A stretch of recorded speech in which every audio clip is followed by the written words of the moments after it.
താൻ അങ്ങോട്ട് ചെല്ലുമ്പോ ഇപ്പൊ എന്താ ഉണ്ടാവണമെന്ന് വേണമെങ്കിൽ ഞാൻ പറഞ്ഞുതരാം. ഞാൻ അച്ഛൻ. ആ വരൂ വരൂ വരൂ. ലക്ഷ്മി പറഞ്ഞു ദേവകിയുടെ മോള് വന്നിട്ടുണ്ടെന്ന്. നീ അങ്ങ് വളർന്നു പോയല്ലോ. നിവേദനം എടുത്ത് കൊടുക്കുന്നു. എന്താ ഇത് നിവേദനോ? ഓ, കുടിവെള്ള പ്രശ്നം ലക്ഷ്മി പറഞ്ഞു. തൊട്ടടുത്ത് പഞ്ചപുച്ഛം അടക്കി നോക്കി നിൽക്കുന്ന പിയേടെ അടുത്ത് നിവേദനം കൊടുത്തുകൊണ്ട് ഡോ, കാര്യങ്ങളൊക്കെ വിശദമായി പഠിച്ച് വേണ്ട നടപടികൾ ഉടനെ എടുത്തേക്കണം. പിയെ ഇതാരാന്നറിയോ? ദേവകിയുടെ മോളാ. അമ്മയ്ക്കൊക്കെ സുഖം തന്നെയല്ലേ? ആ എങ്കിൽ ഞാൻ ഇറങ്ങട്ടെ. 10 മുമ്പ് തിരുവനന്തപുരത്ത് എത്തണം. തൊട്ടുപിറകെ പോകുന്ന പിയെ നിവേദനം ചുരുട്ടിക്കൂട്ടുന്നു. എന്തിനാ അച്ഛൻ ഇങ്ങനെ കളിയാക്കണേ? നന്നല്ല കേട്ടോ. എന്നാ വേഗം ചെല്ല് ചെല്ല്. ആ വരൂ വരൂ വരൂ. ലക്ഷ്മി പറഞ്ഞു ദേവകിയുടെ മോള് വന്നിട്ടുണ്ടെന്ന്. നീ അങ്ങ് വളർന്നു പോയല്ലോ.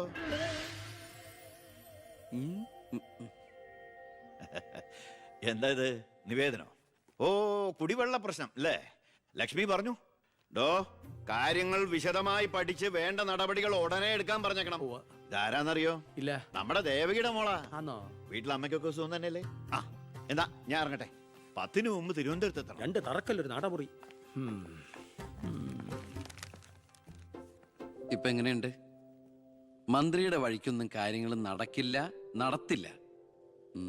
നമുക്കൊരു കാര്യം ചെയ്താലോ? കളക്ടറേറ്റ് വഴി ഒന്ന് മൂവ് ചെയ്യാം. വാ.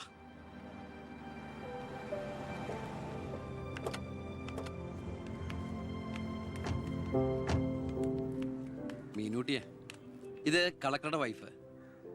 ഇത് ആരാന്ന് മനസ്സിലായോ മീനൂട്ടിക്ക്? ഇല്ല. ആ, നമ്മുടെ ദേവകിയമ്മയുടെ മോളാ ശാരി. അയ്യോ, ഇത് ആളാകെ മാറിപ്പോയല്ലോ. അപ്പൊ നീയോ? ആൾക്കിപ്പോ കോട്ടപ്പുറ സ്കൂളിലാ ജോലി. ദേവകിയെ പോലെ തൂപ്പു ജോലിയാണോ സ്കൂളില്? അല്ല, ടീച്ചറാണ്. ഓ, നന്നായിട്ട് പഠിച്ചിരുന്നെങ്കില് നിനക്കും ഇതുപോലെ അന്തസ്സുള്ള ജോലി കിട്ടില്ലായിരുന്നോ? ഇതിപ്പോ കളക്ടറുടെ ഭാര്യ എന്ന് പറഞ്ഞിട്ട് എന്താ കാര്യം? അടുക്കളപ്പണി തന്നെയാ. ശോഭേച്ചിക്ക് ഇപ്പോഴും ഒരു മാറ്റമില്ല. മാറുകയില്ല. അതെ. കോട്ടപ്പുറ സ്കൂളിലാണെന്നല്ലേ പറഞ്ഞത്? അവിടെ ജയപ്രസാദ് പേരിൽ ഒരു മാഷിനെ അറിയോ? കവിതയൊക്കെ എഴുതാറില്ല. അറിയാം. ആള് വിചാരിക്കും പോലും നല്ലാട്ടോ. ഭയങ്കര ബ്രില്യന്റാ.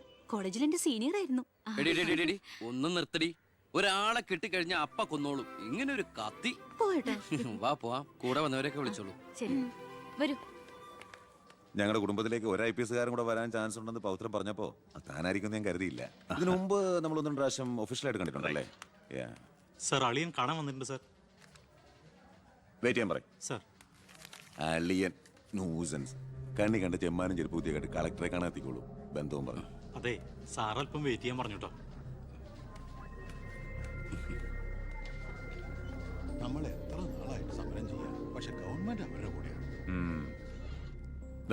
ഇന്നും കൊണ്ടൊരു പട. കുടുംബത്തിന്റെ ശാപമാ. അല്ല, ഏതൊരു തറവാട്ടിലും കാണും ഇതുപോലൊരു ജന്മം. മാനം കെടുത്താനായിട്ട്. ആളെനിക്കറിയാം. 2-3 വട്ടം ശരിക്കൊന്ന് പെരുമാറേണ്ടി വന്നിട്ടുണ്ട്. ശരി, അവിടെ നിൽക്കട്ടെ. നിന്ന് കാലം കഴിയുമ്പോൾ താനേ അങ്ങ് പോയിക്കോളും. I am sorry. ടീയോ കോഫി? കോഫി. 2 കോഫി. ഈ സർക്കാരിന്റെ നക്കാപ്പിച്ച ശമ്പളം മേടിച്ചുകൊണ്ട് ഇവിടെ ഇങ്ങനെ വന്നിരിക്കുന്ന വല്ലാത്ത ബോറടിയാണ്.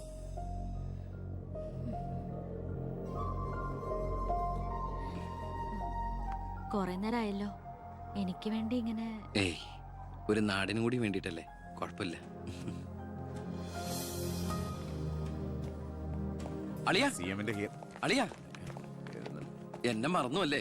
3 മണിക്കൂറായി ഞാൻ വെയിറ്റ് ചെയ്യണു. വാ അളിയാ, ഇത് ശാരി. അളിയനും മച്ചമ്പയൊക്കെ അങ്ങ് വീട്ടില്.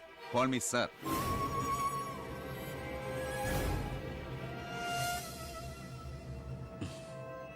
സാർ, ഞാൻ ഇവരുടെ ഒരു പ്രശ്നപരിഹാരത്തിന് വന്നതാ. കുടിവെള്ളത്തിൽ കാഡ്മിയം അടങ്ങി. ഇവരുടെ പ്രശ്നം പരിഹരിക്കാൻ നീ ആരാ?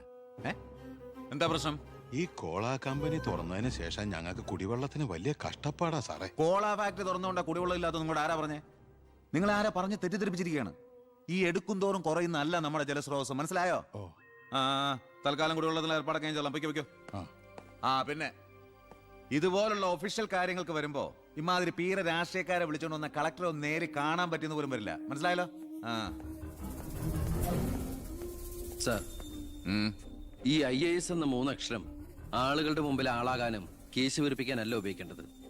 ജനസേവനത്തിന്. ഏയ്, നേരത്തെ പറഞ്ഞില്ലേ ചില പീറ രാഷ്ട്രീയക്കാരെന്ന്? അവരോട് ഇടപെടണമല്ല എന്നോട് ഇടപെട്ടാണ്ടല്ലോ.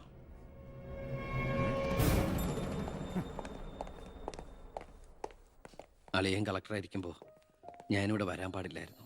എന്റെ തെറ്റ്. ഞാൻ കാരണം നിങ്ങളുടെ കാര്യം കൂടി സോറി. നിനക്ക് നാണോ ഇല്ലേടാ എന്റെ ഭർത്താവിന്റെ ഓഫീസിലേക്ക് കണ്ണിക്കണ്ട വാലിക്കാരുടെ മോളുടെ കാര്യം പറഞ്ഞ് കേറി നിരങ്ങാൻ? ഏട്ടന്റെ തൊലി ഉരിഞ്ഞു പോയി. അതേന്ന് എന്തായാലും ഉരിഞ്ഞ തൊലി കളയണ്ട, ലെതറിന് പകരം ഉപയോഗിക്കാം. ചെരുപ്പുണ്ടാക്കാൻ കണ്ടാമറത്തിന്റെ തൊലി തേയില്ലടി. ദേ ഇനി മേലിൽ ഓരോന്ന് പറഞ്ഞ് ഗോപിയേട്ടന്റെ ഓഫീസിലേക്ക് കേറി ചെല്ല്, അപ്പൊ കാണാം. നിനക്ക് സ്ത്രീധനം കൊടുത്ത കാശ് കൊണ്ട് സ്ഥാപിച്ച അല്ല കളക്ടറേറ്റ്. അവിടെ പല ആവശ്യങ്ങൾക്കായിട്ട് പലരും വരും. ജനങ്ങളുടെ കാര്യങ്ങൾ നോക്കി നടത്തുന്ന വെറും ഒരു പബ്ലിക് സർവന്റാ നിന്റെ കളക്ടർ. ആ സേവനത്തിന് ജനങ്ങളിൽ നിന്ന് തന്നെ കരം പിരിച്ചെടുത്ത് മാസം മാസം സർക്കാർ ശമ്പളമായിട്ട് നൽകുന്നുണ്ട്. പിന്നെ ഞാൻ അവിടെ ചെന്നാലെന്താ എന്നെ പിടിച്ച് മൂക്കി കയറ്റു? എന്താ ഇവിടെ ഒരു ശബ്ദം? കോട്ടപ്പുറത്ത് താമസിക്കുന്ന കാമുകിക്ക് കുടിവെള്ളമില്ലെന്ന് കാമുകന്റെ വേവലാതിയാ. മിനറൽ വാട്ടർ കുളിക്കുന്ന നിങ്ങൾക്കൊന്നും കുടിവെള്ളത്തിന്റെ വില മനസ്സിലാവില്ല. കണ്ടില്ലേച്ചാ, വാലിക്കാരിയുടെ മകളെ പറ്റി പറഞ്ഞനാ ഇത്ര ചൊടിപ്പ്. അതെങ്ങനെയാ? മൊട്ടയിന്ന് വിരിയുന്നതിന് മുമ്പ് എഴുത്തു കൊടുത്തവനല്ലേ നീ? ഇക്കണക്കിന് അവളെയും കെട്ടി നീ ഈ കുടുംബത്തിൽ കയറി വരില്ലെന്ന് എന്തോ ഉറപ്പ്? ഒരു ഉറപ്പില്ല, സംഭവിക്കാം. നിന്നോടൊരു കാര്യം പറയാനിരിക്കായിരുന്നു. കോട്ടപ്പുറം കോള കമ്പനിയുടെ കാര്യത്തിൽ നീ ഇടപെടണ്ട. ഇടപെടാതിരിക്കാം. ആ കമ്പനി അവിടെ നിന്ന് മാറ്റി സ്ഥാപിക്കണം. പുതിയ പ്ലാന്റിന്റെ ഉദ്ഘാടനം നടക്കാനും പാടില്ല. നിന്നെ പോലുള്ള പേട്ട് രാഷ്ട്രീയക്കാരും പ്രതിപക്ഷവും ഒന്നിച്ചിടപെട്ടാ പോലും പുതിയ പ്ലാന്റിന്റെ ഉദ്ഘാടനം ഞാൻ നടത്തും. ചന്ദനക്കാട്ടിൽ ബാലഗംഗാധര മേനോന്റെ മകനാണ് ഈ ഞാനെങ്കിൽ ആ ഉദ്ഘാടനം നടക്കില്ല. നിനക്കൊരു ചുക്കും ചെയ്യാനൊക്കെടാ.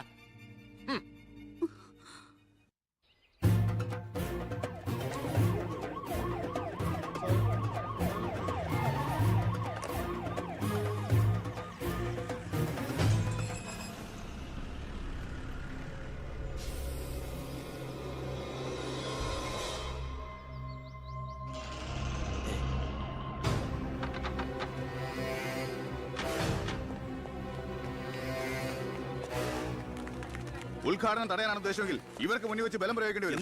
എന്താ പ്രശ്നം? ഉണ്ണി, ഈ ഉദ്ഘാടനം മുടക്കരുത്. ഞാനല്ലല്ലോ മുടക്കുന്നത്, കോടതിയല്ലേ. എന്താ പ്രശ്നം? Excuse me. ഇനി ഒരു ഉത്തരവ് ഉണ്ടാവുന്നവരെ കമ്പനിയുടെ ഉദ്ഘാടനവും പ്രവർത്തനവും നിരോധിച്ചുകൊണ്ടുള്ള ഹൈക്കോടതിയുടെ സ്റ്റേ ഓർഡർ.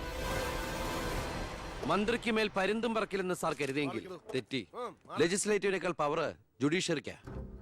എക്സിക്യൂട്ടീവ് മജിസ്ട്രേറ്റിന്റെ അധികാരമുള്ള ഈ ജില്ലാ കളക്ടർ ഇടയ്ക്ക് ഇതൊക്കെ ഒന്ന് പറഞ്ഞ് മനസ്സിലാക്കി കൊടുക്കണം.